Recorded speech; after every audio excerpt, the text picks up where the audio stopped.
আসসালামু আলাইকুম। সবাইকে স্বাগত জানাচ্ছি আন্তর্জাতিক সংবাদে।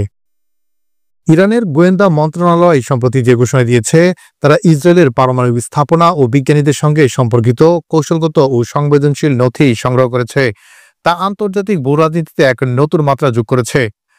গত বুধবার রাতে জাতীয় টেলিভিশনে প্রচারিত এই খবর ও নথিপত্র প্রকাশের দাবিকে আন্তর্জাতিক গণমাধ্যম, থিঙ্ক ট্যাঙ্ক ও বিশেষজ্ঞ মহল অত্যন্ত সতর্কতার সঙ্গে বিশ্লেষণ করছে। বিশেষ করে সাম্প্রতিক সময়ে ইরান ও ইসরায়েলের মধ্যে তীব্র ছায়াযুদ্ধের প্রেক্ষাপটে এই দাবির তাৎপর্যপূর্ণ। ইরানি গোয়েন্দা মন্ত্রী ইসমাইল খতিব জাতীয় টেলিভিশনে দাবি করেন যে জুন মাসে এক গোপন অভিযানের মাধ্যমে বিপুল সংখ্যক নথি, ছবি ও ভিডিও সংগ্রহ করে নিরাপদে দেশে আনা হয়েছে। এর মধ্যে রয়েছে ইসরায়েলের পূর্ববর্তী ও চলমান পারমাণবিক প্রকল্প, পুরনো অস্ত্রের সংস্কার এবং যুক্তরাষ্ট্র ও ইউরোপীয় দেশগুলোর সঙ্গে যৌথ প্রকল্পের তথ্য। প্রশাসনিক কাঠামো ও ১৮৯ জন ইসরায়েলি পারমাণবিক ও সামরিক বিশেষজ্ঞের নাম। যুক্তরাষ্ট্র ও ইউরোপের বিজ্ঞানী, তাদের কোম্পানি, গবেষণা কেন্দ্র এবং সহযোগীদের তথ্য। ইসরায়েলি পারমাণবিক স্থাপনা, সামরিক বিশেষজ্ঞ ও আন্তর্জাতিক পারমাণবিক শক্তি সংস্থার প্রধান রাফেল গ্রোসি সম্পর্কিত দৃশ্য, যার ব্যক্তিগত ছবি দেখানো হয়েছে। ইরান দাবি করে ইসরায়েলি গোয়েন্দারা গ্রোসির উপর নজরদারি করছিল, আর তারা সেই তথ্য পেয়েছে। মন্ত্রী খতিব আরও দাবি করেন যে ইসরায়েলের অভ্যন্তর থেকেই বহু ব্যক্তি আর্থিক প্রলোভন ও প্রধানমন্ত্রী নেতানিয়াহুর বিরুদ্ধে ক্ষোভের কারণে ইরানের সঙ্গে সহযোগিতা করছে। এই দাবি ইসরায়েলের অভ্যন্তরীণ নিরাপত্তা ও গোয়েন্দার ব্যর্থতার দিকে আগুন তোলে।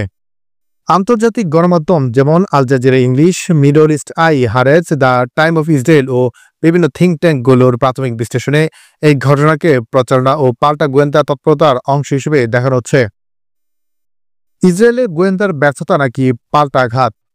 যদি ইরানের এই দাবি সত্য প্রমাণিত হয়, তবে ইসরায়েলের ইতিহাসে অন্যতম মারাত্মক কাউন্টার ইন্টেলিজেন্স ব্যর্থতা হিসেবে গণ্য হবে। বিশেষ করে ইরান বহুদিন ধরে ইসরায়েলি গুপ্তচরদের হাতে নিজেদের বিজ্ঞানী ও সামরিক স্থাপনাগুলোতে হামলা শিকার হয়েছেন। ২০১৮ সালে ইসরায়েল ইরানের পারমাণবিক আর্কাইভ থেকে বিপুল পরিমাণ নথি হাতিয়ে নেওয়ার পাল্টা হিসেবে এই অভিযান চালানো হয়ে থাকতে পারে।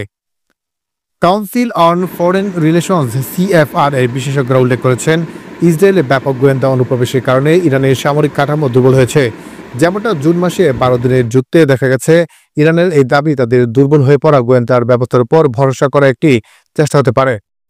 আটলান্টিক কাউন্সিল এর বিশ্লেষণ অনুযায়ী এই ধরনের দাবি একদিকে ইরানের সামরিক সক্ষমতা ও স্থিতিশীলতার চিত্র তুলে ধরার চেষ্টা, অন্যদিকে ইসরায়েলি প্রধানমন্ত্রী বেনিয়ামিন নেতানিয়াহুর উপর অভ্যন্তরীণ চাপ বাড়ানোর কৌশল হতে পারে। এই নথিপত্র প্রকাশের সময়টি বিশেষভাবে তাৎপর্যপূর্ণ। এই দাবিটি এসেছে এমন এক সময়ে যখন ইসরায়েল ও তার মিত্ররা ইরানের পারমাণবিক কর্মসূচির বিরুদ্ধে আন্তর্জাতিক চাপ ও নিষেধাজ্ঞা জোরদার করার চেষ্টা করছে।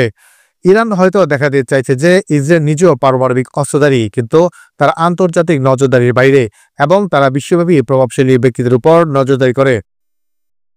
ইরান সম্ভবত ইসরায়েলকে এই বার্তা দিতে চাইছে যে তাদেরও ইসরায়েলের অভ্যন্তরের সংবেদনশীল স্থাপনা সম্পর্কে গভীর জ্ঞান রয়েছে। এর মাধ্যমে ভবিষ্যতে ইরানের পারমাণবিক সাইটগুলোতে ইসরায়েলের যে কোনো হামলা ঝুঁকি বাড়লে ইরানও কার্যকরভাবে পাল্টা প্রতিশোধ নিতে প্রস্তুত। ইরানের এই দাবি ইসরায়েলের প্রতিরক্ষা ও গোয়েন্দা ব্যবস্থার জন্য এক কঠিন চ্যালেঞ্জ। যদি ইসরায়েলের পারমাণবিক অবকাঠামোর গোপন বিবরণ প্রকাশিত হয়, তবে তা আঞ্চলিক নিরাপত্তার সমীকরণ বদলে দিতে পারে। অন্যদিকে এটি ইরানকে আন্তর্জাতিক আলোচনায় একটি নতুন দর কষাকষির সুবিধা এনে দিতে পারে, বিশেষত পারমাণবিক কর্মসূচি নিয়ে চলমান অচলাবস্থার। সব মিলিয়ে এই ঘটনা মধ্যপ্রাচ্যের গোয়েন্দা তৎপরতা ও পাল্টা প্রচারণায় ছায়াযুদ্ধকে আরও তীব্র করছে, যা আঞ্চলিক অস্থিতিশীলতা বাড়াবে বলেই মনে করছেন বিশেষজ্ঞরা।